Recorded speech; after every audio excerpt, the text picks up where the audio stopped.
Good morning students. अब हम exercise 3.3 के थर्ड क्वेश्चन का फिफ्थ और सिक्स्थ पार्ट करेंगे। पहले आपको मैं फिफ्थ पार्ट की स्टेटमेंट बता दूं। यदि किसी भिन्न के अंश और हर दोनों में 2 जोड़ दिया जाए तो वह 9/11 हो जाती है। यदि अंश और हर दोनों में 3 जोड़ दिया जाए तो वह 5/6 हो जाती है। हमें भिन्न ज्ञात करनी है। तो आपको मालूम है कि भिन्न में एक अंश होता है और एक हर होता है, और अंश बटा हर भिन्न बन जाती है।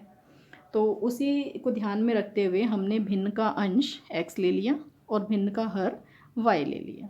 तो भिन्न क्या बन गई? x/y। अगर आपको ये क्लियर अंडरस्टैंडिंग है तो आप सीधा भी लिख सकते हैं माना भिन्न बराबर x/y। तो अब क्वेश्चन हमें कहता है कि यदि अंश और हर दोनों में 2 जोड़ दिया जाए तो भिन्न 9/11 हो जाती है। अब अंश और हर दोनों में हमने 2-2 जोड़ दिया। दोनों में 2-2 जोड़ने से भिन्न 9/11 बन जाती है। ये एक समीकरण बन गई। लेकिन अब इस फॉर्म में ये सिंप्लीफाइड नहीं है। पहले हम इसे सिंप्लीफाई कर लेते हैं सेकंड कंडीशन लिखने से पहले। अभी एक ही शर्त को पहले सिंप्लीफाई कर रहे हैं। आर पार गुना करने पर, आर पार गुना करेंगे तो 11 इधर और y+2 इस तरफ, तो 11x+2 9y+2। अब 11 से इन दोनों की मल्टीप्लाई हो जाएगी 11x+22। 9 से y और 2 दोनों की मल्टीप्लाई हो जाएगी, ये बन गया 9y+18। तो अब x हमें एक तरफ रख रहे हैं हम, क्योंकि हमें अल्टीमेटली x की वैल्यू एक समीकरण से ज्ञात करके दूसरी में पुट करनी होती है। तो हम इसे x और y दोनों को एक तरफ करने की बजाय हम सीधा x की ही वैल्यू कैलकुलेट कर रहे हैं। आप चाहें तो x और y दोनों को एक तरफ पे रख के एक समीकरण बना सकते हैं।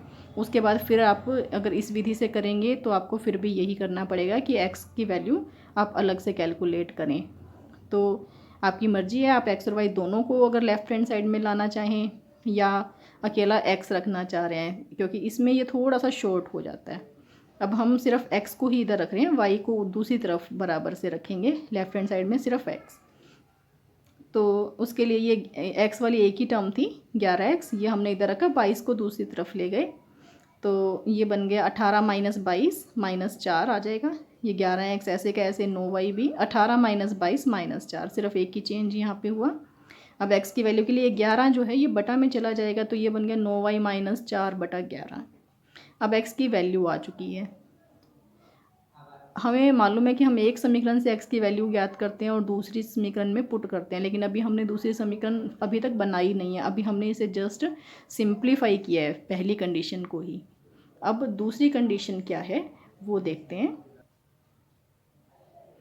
दूसरी कंडीशन में हमें दिया गया है कि यदि अंश और हर दोनों में 3 जोड़ दिया जाए तो भिन्न 5/6 बन जाती है।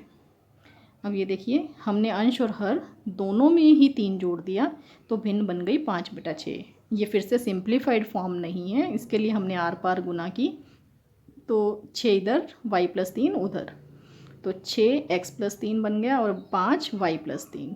अब ब्रैकेट लगी हुई हैं तो 6 से इन दोनों की मल्टीप्लाई करके ये बन गया 6x+18 और ये 5y+5 दिए 15। अब इसे सिंप्लीफाई कर रहे हैं, एक्स वाई दोनों टर्म्स एक तरफ बाकी दूसरी तरफ। ये दूसरी समीकरण हम बना रहे हैं, इसमें हमने एक्स वाई कर लिया, लेकिन अब एक्स की वो वैल्यू हमें ध्यान है कि हमने इसमें पुट करनी है। तो ये 5y इधर 18 उधर, तो 15 में से 18 गए -3, बाकी ऐसा सच है। एक्स का मान ये समीकरण 1 में था, इसको हम यहाँ 2 में पुट कर रहे हैं। तो ये ज़रूरी नहीं है कि आप इस तरह करें, दोनों समीकरणों को एक ही तरह बना के आप जिस मर्जी विधि से हल कर सकते हैं। तो समीकरण 1 से x का मान समीकरण 2 में रखने पर देखिए ये था 6, उसके बाद x की जगह पे 9y - 4/11, 9y - 4/11 -5y -3। सिर्फ ये x चेंज है, इन दोनों समीकरणों में मैच करके देखिए। 6x ये x की वैल्यू है, -5y -3। तो अब ये एक समीकरण बन गई है एक चर में, ओनली y में। इसको सिंप्लीफाई करेंगे, y वाले एक तरफ करेंगे सिंप्लीफाई करके, बाकी दूसरी तरफ, फिर ये समीकरण हल हो जाएगी। तो उसके लिए हमने सबसे पहले इस 11 को हटाया। आपको मालूम है जैसे पिछले क्वेश्चन में हमने किया था कि इसको हटाने के लिए हम पूरे समीकरण को 11 से गुना कर देते हैं। 11 से गुना करते हैं तो यहाँ पे ये 11 से 11 कैंसिल होके ये बन जाएगा 6, 9y - 4। इसको 11 से गुना करेंगे तो ये बन गया 55 और इसको 11 से गुना करेंगे तो ये बन गया 33। अब ये बटा वाला जो 11 था ये ख़त्म हो चुका है क्योंकि पूरे समीकरण को हमने 11 से गुना कर दी है। या आप सीधे सीधे ये भी कह सकते हैं दोनों तरफ अगर आप एलसीएम लेते हैं, अदरवाइज समीकरण को 11 से गुना करने पर। अब ये 6 की इन दोनों से गुना होनी है, ब्रैकेट है 9 6 के 54 y और 6 चौके 24। बाकी दोनों टर्म्स एज सच हमने लिख दी। तो y वाली टर्म्स अब हम इकट्ठे करने जा रहे हैं। दो टर्म्स हैं 54y - 55y, ये बन गया -y।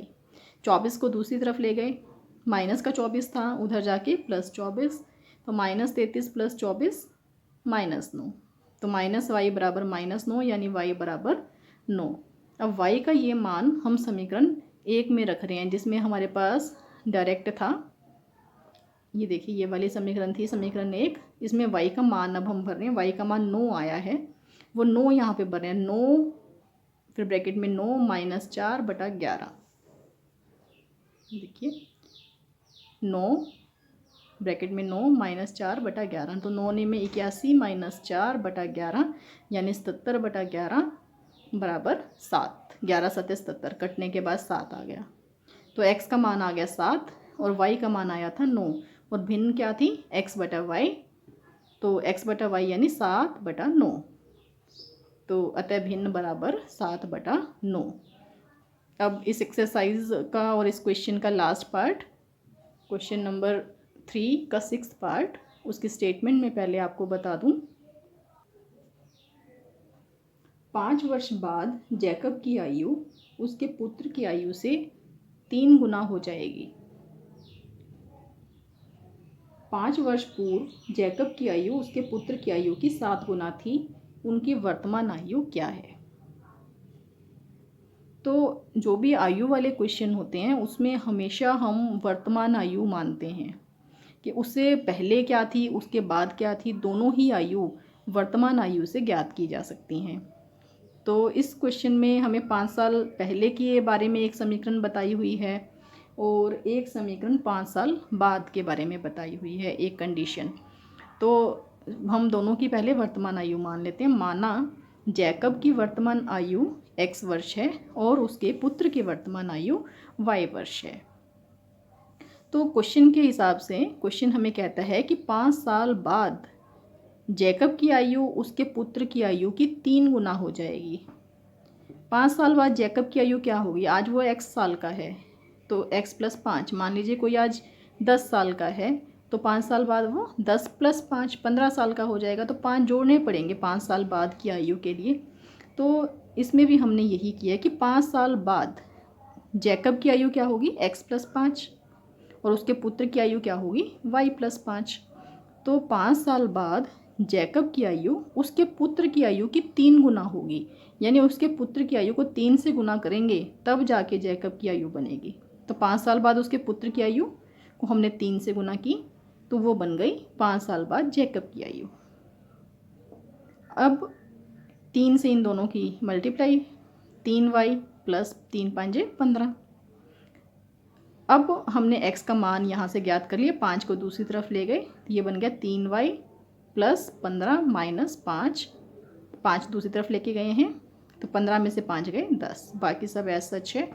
तो ये एक समीकरण बन गई कि जो 5 साल बाद वाली शर्त हमें दी हुई थी। अब 5 साल पहले वो कहता है 5 साल पहले जैकब की आयु उसके पुत्र की आयु की 7 गुना थी। तो 5 साल पहले जैकब कितने साल का था? x - 5 और उसका पुत्र y - 5। तो 5 साल पहले जैकब उसके पुत्र का 7 गुना था, तो उसके पुत्र की आयु को 7 से गुना कर दी तो वो जैकब की आयु के बराबर हो गई। ये 2 समीकरण हैं हमारे पास, इन दोनों समीकरणों को हमने हल करना है। हल करने के लिए हम x का मान समीकरण 1 से समीकरण 2 में भर देते हैं। x का मान है 3y जमा 10, तो यहाँ x की जगह पे 3y जमा 10 लिख देते हैं। ये देखिए x के प्लेस पे 3y जमा 10 ये हमने लिख दिया यहाँ पर। बाकी एज सच -5 बराबर 7 y -5, बाकी सब एज इट इज़ हमने लिखा है। तो सिर्फ x की वैल्यू ये 3y जमा 10 हमने पुट कर दी। अब ये एक चर में समीकरण बन चुका है सिर्फ y में। तो अब y वाले हम एक तरफ करेंगे, बिना y वाले दूसरी तरफ, और उसे हल करेंगे। ये 3y, ये 10 - 5 5 हो गया, 7 से इन दोनों की मल्टीप्लाई कर दी तो ये 7y -35 हो गया। अब y वाले इस तरफ, बिना y वाले दूसरी तरफ, तो लेफ्ट हैंड साइड में लाने पे ये y वाले को, ये था 7y प्लस का था, इधर आके माइनस हो गया, तो 3y - 7y, ये वाला 5 दूसरी तरफ लेके जा रहे हैं, तो -35 -5 ये हो गया -40, ये बन गया -4, माइनस कैंसिल हो गया, तो y बराबर 40/4 यानी कि 10। तो y का मान आ चुका है 10। अब y का ये मान हम समीकरण 1 में पुट कर रहे हैं। तो x का मान था 3y जमा 10, तो 3 यहाँ पे 10 भरेंगे, 10 दिए 30 और 10 40, तो x का मान आ जाएगा 40। ये देखिए, ये मैं आपको पुट करके दिखाया हुआ है मैंने। x का मान 3, फिर 10 पुट कर दिया x का मान समीकरण 1 में, तो 10 दिए 30 और 10 40, तो x आ गया 40। तो x 40 और y 10, यानी जैकब की वर्तमान आयु 40 वर्ष और उसके पुत्र की वर्तमान आयु 10 वर्ष। तो इसी के साथ आपकी ये एक्सरसाइज कंप्लीट होती है।